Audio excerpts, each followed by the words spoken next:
नमस्कार दोस्तों, आप सभी का स्वागत है इस वीडियो में। और इस वीडियो में हम बात करने वाले हैं मेयर ऑफ कैस्टरब्रिज के नेक्स्ट चैप्टर के बारे में। नाउ इस चैप्टर में एक इंपॉर्टेंट बात होने वाली है। यहां पर जो रॉयल पर्सनेज हैं, जो ब्रिटेन के महाराजा हैं, उनका दल कैस्टरब्रिज से होकर गुजरेगा। उनको शायद आगे कहीं देश में आगे जाना है, कोई इंजीनियरिंग वर्क का इनॉग्रेशन करना है, तो वहां पर रुकेगा, लोगों से मिलेगा, उनके लिए एड्रेस दिया जाएगा, उनके कसीदे पढ़े जाएंगे। और ये सारा काम जो हमारा डोनाल्ड फारफ्रे है उसकी निगरानी में होगा। अब यहां पर उनके आने की तैयारियां शुरू हो गई हैं एंड यहां पर फारफ्रे उनके काउंसिल मेंबर्स की टीम एक जगह पर बैठ जाती है, मीटिंग हॉल में बैठ जाती है। और अगले दिन जब रॉयल पर्सनेज कैस्टरब्रिज में आएंगे तो क्या क्या हम करेंगे उनके लिए, वो सारी तैयारियां होती हैं। क्योंकि इतने बड़े लोग आ रहे हैं तो एक भी चीज इधर से उधर नहीं हो सकती। और ये बात हैंचर्ड के दिमाग में भी आ जाती है। तो जिस दिन ये मीटिंग हो रही होती है तो हैंचर्ड भी वहां पहुंच जाता है। और माइकल हैंचर्ड जब वहां पर पहुंचता है तो सीधे जाकर के टेबल पे हाथ रखता है। वहां पर सभी काउंसिल मेंबर्स होते हैं, सामने फारफ्रे होता है, तो आंखों में आंखें डालकर कहता है कि मैं भी इस प्रोसेशन का हिस्सा रहूंगा, मैं भी रॉयल पर्सनेज को हेलो बोलूंगा, उनका स्वागत करूंगा, उन पे माला वाला सब डालूंगा। तो वहां पर डोनाल्ड फारफ्रे ये कहता है कि अब आप काउंसिल के सदस्य नहीं हैं, पहले थे अब नहीं है। अब अगर हम आपको इंक्लूड करेंगे दोस्ती के खातिर या for the sake of old days, तो ये बिल्कुल गलत होगा। तब सब लोग बोलेंगे कि मेरे को भी डालो, मेरे को भी आगे करो। तो जब हम आपको किसी को नहीं कर रहे हैं, ओनली काउंसिल, तो देन थिंग्स आर क्लियर। और माइकल हैंचर्ड को बात चुभ जाती है। माइकल हैंचर्ड कहता है कि अच्छा ये बात हो गई। अब वो डिटरमाइंड हो जाता है कि इनका प्रोसेशन मैं खराब करूंगा। तो अगले दिन रॉयल पर्सनेज का पूरा जत्था आता है एंड उनको देखने के लिए पूरी दुनिया भर के लोग आ जाते हैं। आसपास के गांवों के लोग, गली कूचे के लोग, जो कपड़े बिल्कुल गंदे पहनते थे वो भी अच्छे कपड़े पहन करके आ जाते हैं। जो लोग दारू वारू पीते थे दिन भर, वो भी अपना दारू वारू छोड़ करके आ रखे हैं उसको देखने के लिए।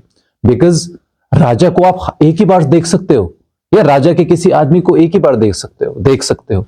इस नॉवल में ये नहीं बोला है कि राजा आया है, रॉयल पर्सनेज बोला हुआ है, so that not to make things clear.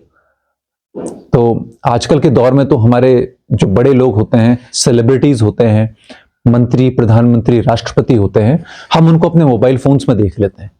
लेकिन अगर सारी चीजें हटा दी जाएं और ये लोग आपके घर में आ जाएं या आपके गांव में आ जाएं या शहर में आ जाएं, आपके पड़ोस में आ जाएं, तो आप जरूर उनको देखना चाहोगे कि दिखते कैसे हैं ये लोग, what do they look like. तो उस जमाने में क्यूरियोसिटी लेवल बहुत हाई होता था। उसी दिन हमारे हैंचर्ड साहब भी तैयारी करते हैं। वो एक गिलास रम का लगा देते हैं और एलिजाबेथ जेन को मिलते हैं। और एलिजाबेथ जेन को बोलते हैं कि अच्छा हुआ कि मेरी जो 21 साल की शराब ना पीने की जो मियाद थी वो पूरी हो गई। क्योंकि अगर मैं शराब नहीं पी रहा होता तो आज जो मैं काम करने जा रहा हूं उसको करने की हिम्मत मेरे में नहीं आती। एलिजाबेथ पूछती है क्या करने की हिम्मत, क्या करने वाले हो ऐसा। वो जवाब में कहता है कि मैं रॉयल पर्सनेज को खुद वेलकम करूंगा उनका। सो माइकल हैंचर्ड क्या करता है, वो एक दुकान में जाता है, वहां से दो चीजें खरीदता है। एक रोसेट होता है, एक बैच टाइप का होता है, और दूसरा होता है यूनियन जैक का झंडा। वो झंडे को फोल्ड करता है, अपने आर्म्स के बगल में लगाता है और चल देता है। अब जहां पर ये सारी चीजें हो रही हैं, ये चीजें हो रही हैं टाउन हॉल में। तो टाउन हॉल में सब लोग देखने आए हैं, वहां पे चेयर्स लगाई हैं ताकि लेडीज बैठ सके। और उन लेडीज वाली चेयर्स में सबसे आगे कौन बैठी है, ल्यूसेटा, क्योंकि वो फारफ्रे की वाइफ है एंड वो भी रॉयल पर्सनेज से हाथ मिलाएंगी, उनसे दो चार चीज, उनकी कसीदे पढ़ेंगी। तो जहां पर ल्यूसेटा बैठी है उसके ठीक नीचे माइकल हैंचर्ड खड़े हैं। उनके माइकल हैंचर्ड के कपड़े एकदम पुराने हैं, बहुत पुराने, मतलब इतने पुराने हैं कि सब लोग अच्छे कपड़े पहन के आ रखे हैं, वो खराब कपड़े पहन करके आ रखा है। तो सब लोगों की नजर उस पर चली जाती है। ल्यूसेटा भी देखती है और ल्यूसेटा उससे कोई मतलब नहीं रखना चाहती, वो देखती है फिर आगे निकल जाती है। और उसकी नजर कहां पर टिकती है, फारफ्रे के ऊपर। तो फारफ्रे लोगों से बात कर रहा है, हंस रहा है, खेल रहा है। तो जिस तरीके से फारफ्रे के एक्सप्रेशंस चेंज हो रहे हैं, ल्यूसेटा के भी एक्सप्रेशंस चेंज हो रहे हैं, बिकॉज फारफ्रे और ल्यूसेटा दे आर वेरी कनेक्टेड। उसके बाद वहां से जो स्ट्रीट है जहां पर हमारे रॉयल पर्सनेज आने वाले हैं, तो वहां पर एक आदमी सीधे दूर खड़ा रहता है, वो इशारा करता है कि उनकी गाड़ी आ गई, ताकि वो तैयार रहें वेलकम के लिए। तो वहां से जैसे सिग्नल देता है कि रॉयल पर्सनेज की गाड़ी आ गई है, तो सब लोग तैयार हो जाते हैं।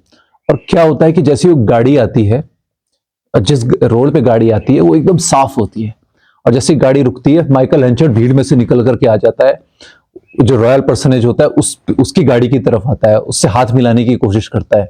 और तभी फारफ्रे देखता है कि ये क्या हो रहा है। फारफ्रे जाता है, उसको पकड़ करके खींच करके लाता है, और हेंचर्ड देखता है कि फारफ्रे, जिसको मैंने शुरू में इतना सपोर्ट किया, मेरी वजह से जो यहां तक आगे पहुंचा हुआ है, वो मेरे को मेरे कॉलर से पकड़ रहा है, एंड उसको स्टूपेफाइड हो जाता है। और ये सारा जो नजारा है, सब लोग ऊपर बैठे हुए लोग देख रहे हैं।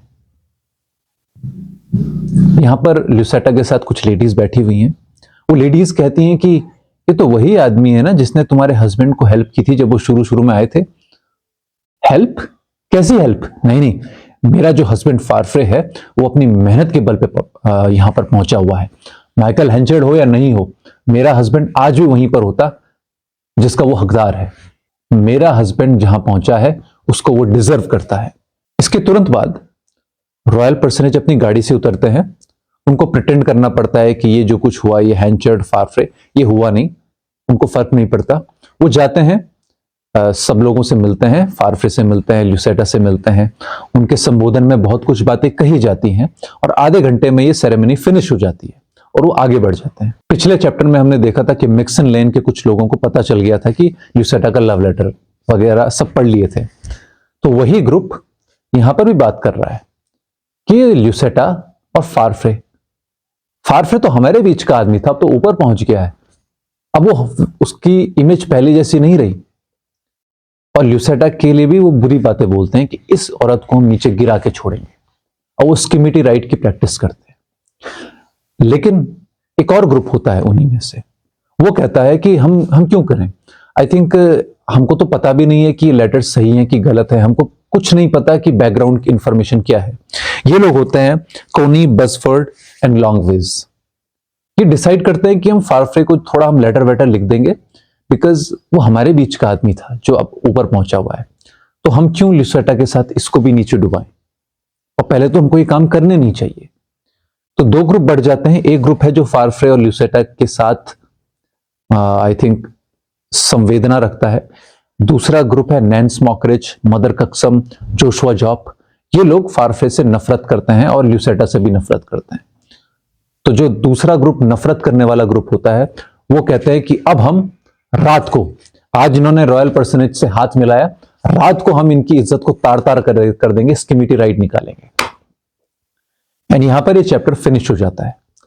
इस चैप्टर के नोट्स को अगर आपको डिटेल में पढ़ना है तो आप नीचे दिए गए लिंक पर आप क्लिक कर सकते हैं। Thank you very much.